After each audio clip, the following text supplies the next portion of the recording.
20 years ago, I was born today. 4.5 years later, I was gifted a Game Boy and a GameCube for Christmas with one game for each. Mario & Luigi Superstar Saga for the Game Boy, and Sonic Heroes for the GameCube. Both games started lifelong loves that I still foster to this day, and I still remember booting up Sonic Heroes for the first time and hearing that intro. The guitar, the singing, the action, the cool flips and parkour Sonic was doing. I was enamored. I fell in love with the characters, from Sonic to Eggman. Everyone was fun and had distinct personalities to fall in love with and enjoy, and while it took me a while to understand exactly how to beat the game, gaming was my gateway into reading comprehension at a higher level, I didn't notice or really care that I was playing through Seaside Hill for the 4th time in a row. It didn't bother me that the special stages were broken and cheap beyond all reason. All I knew was that I was having fun. A year later, after playing Sonic Adventures 1 and 2 and the Mega Collection's entire catalog, the advanced games, Sonic Battle, and yes, even Sonic Pinball Party, I was officially a superfan. The lore, the characters, the music, the world, the design, everything about Sonic was engaging me. I wanted to run as fast as him, be as cool as him, fly like Tails, punch like Knuckles. I wasn't incredibly internet savvy at the time, so I missed out on the next new release, Shadow the Hedgehog, and its initial reveal. But one day after Christmas in the early year of 2006, I walked into a game store with my parents with some Christmas money and gift cards, and lo and behold, I saw it. I knew right then and there I had to have it. Shadow, the cool leader of Team Dark, having his own game, and he has a gun? 5-year-old me couldn't think of anything cooler. When I got home, I felt the same giddiness I felt with Sonic Heroes when I first booted it up. The adrenaline, the rush, this FMV was even better in terms of animation. Sonic and crew had never looked better. The music with this over-the-top rock song paired with visuals of Shadow blowing up alien and human armies alike, and then Shadow kills Sonic? ? All I knew was, I was hyped. This game was going to be amazing. I wasn't as impressed once the game started, though. The level design was lacking. I couldn't really describe it. Gone were the fun environments from the previous games. Now we were dealing with muted colors and straight lines with nothing but enemies. Characters were swearing now, which even then felt wrong to me. Sonic and his friends were for kids, right? Why were they telling Dr. Eggman they were sending him to hell? And once I realized that the game had 10 endings and that none of them was the real ending, with the addition of the final story, I was even more confused. Which pathway was the one that led to the true ending? How did Shadow resolve things with his friends and Maria? The game was my first time experiencing confusion with the franchise. What was this feeling? Why did I not want to play the game again like with Heroes? Another year passed. My parents sold my GameCube and Game Boy collections to fund my next two systems, a Wii and a PS3. And that January, thanks to now knowing how to use a web browser, I was ready and excited for a new game called Sonic the Hedgehog, a next-gen Sonic game that promised to be everything that fans wanted and more.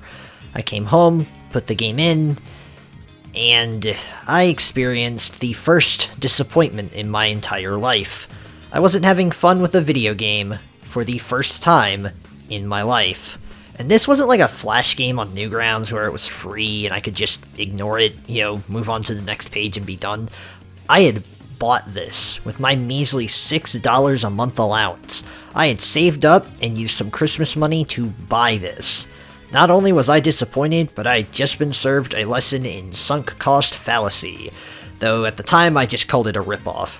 Anything I had enjoyed about the franchise was a husk of its former self. The characters were bland and lifeless, the environments even further uninspired and boring, the story a horrible romance at best and a time-breaking paradox at worst. It was a train wreck. I still own my original copy to this day though, because despite my loathing of this game, I couldn't bring myself to destroy it like so many others have. 2 years later, I had a DS now. I was also in the 2nd grade, well into my elementary years. I had played Sonic Rush, and it was my source of escape for this period of not only 06, but another awful game in Sonic and the Secret Rings. I was focused on other games like Pokemon Pearl and Super Mario Galaxy at the time, since they were not only excellent, but generational defining games. Sonic just wasn't doing it for me. Not only that, but none of my friends liked Sonic either. When friends came over, we played Mario Kart, Smash Bros, Wii Sports, Halo, but not Sonic Riders. Not Sonic and the Secret Rings party mode. It was a bleak time for a young Sonic fan. But then I saw it. a light, a teaser trailer of a new Sonic game, one that looked to have a new character in it with big claws and furry arms. I was excited, and I was ready to play a good Sonic game again. And despite what some will tell you, Sonic Unleashed was precisely what I needed. Sonic being himself again. Graphical fidelity that looks better than most PS4 titles, though the frame rate is about as consistent as melted ice cream. The music, it was beyond incredible. The story was heartfelt. It didn't attempt to be edgy to get reactions. The passion could be felt. I was confident in Sonic again. With the release of Sonic and the Black Knight, a game I now find to be one of the more underrated titles in the series, I was excited for what would come next. Black Knight was a spin-off side project while the A-Team worked on the next mainline game, and that game turned out to be Sonic Colors, a game that, for the first time in a long time, united fans and critics alike in saying, Sonic is fun. People loved it. The platforming, the humor, the music, the design, it was all coming together. And in 2011, Sonic Generations proved that Sonic deserved to be put on the same pedestal as his former rival Mario. While he hadn't been flying as high as him, Generations reveled in every main game Sonic was playable in up to that point. Even the often maligned 06 saw a stage.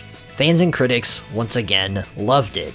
I remember spending days going for S ranks on the levels and missions. I loved the references, the attention to detail, the love put into the game. It felt like nothing could go wrong. This is where things went wrong.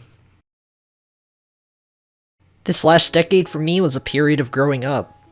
I went from middle school to midway through college. I went from thinking I could drive because I can drive through Rainbow Road without falling off to needing to call my mom and tell her that I tapped the back of someone's car with mine. I went from coming home from school to doing nothing but game to working a job. I have responsibilities now, a life to tend to outside of the newest game releases. But through all of that, I never did abandon Sonic. His games dropped off a cliff in terms of sales and reception. Releasing on the Wii U exclusively for a period will do that to a franchise, but I still bought and played them all. I watched the Sonic Boom cartoon on DVR. I was not getting up at 6 AM no matter what was on. I was excited he came back for Smash 4 and Ultimate. I've collected every issue and graphic novel from the new IDW series of comics so far. I was there, opening weekend, grinning like an idiot, watching his movie. But he's still not in the place many of us fans would like, right? He hasn't seen a new game in 4 years, and it's looking like it might be 5 if we don't hear anything soon, despite the promise of news from both his official Twitter and Sega. But I know in my heart that Sonic won't ever go away. The fan base, no matter how bad of a rap they get, love this character. What he means to everybody is different, but to me, he represents the child in all of us. The free spirits we all once had, curious and inquisitive. The kindness and selflessness we were taught about as children that he exudes so effortlessly. The cocky and relaxed attitude we all wish we could pull off. Those awkward periods where we said or did dumb things that might not have made sense. But in the end, coming around and showing everyone that he has just as much potential and can shine just as bright as the brightest stars. Sonic the Hedgehog may not be my favorite game series anymore, or anywhere near the best.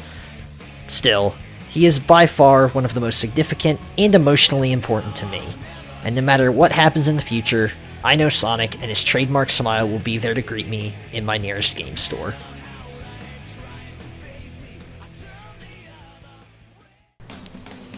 Hey everybody, welcome back to the ending of another video essay. I want to say thank you so much for watching the last one so many times that it has over 3,000 views at the time of recording this and over, I believe, 60 comments, which is just incredible to me. I did not think that when I uploaded it in March, I believe, that it would hit this point, so I'm very happy to see that turn out. You guys were very supportive, and all the comments are very loving. I had some great discussion with you guys. It was a lot of fun. So speaking of that, I am thinking, especially with the success of the last video and with the title of this one, that I'm going to start making Sonic-focused content on YouTube. Obviously, it won't be the focus of the entire channel, but you guys seem to like him. I seem to like him. I think it'll be a good match. So anyways, I've been rambling again. So I want to thank you guys for making this a very happy birthday for me, and I will talk to you guys next time. Ciao!